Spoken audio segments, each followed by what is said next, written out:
আসসালামু আলাইকুম ভিউয়ার্স, আশা করি সবাই অনেক ভালো আছেন।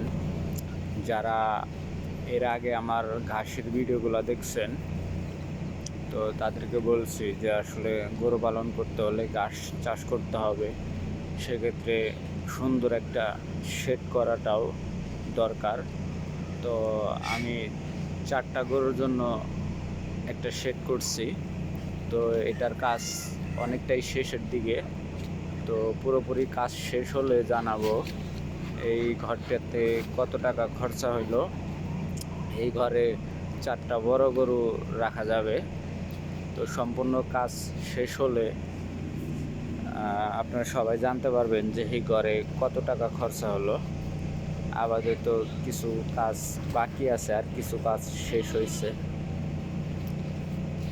তো একটু সমস্যার কারণে সম্পূর্ণ কাজ শেষ দিতে পারি নাই।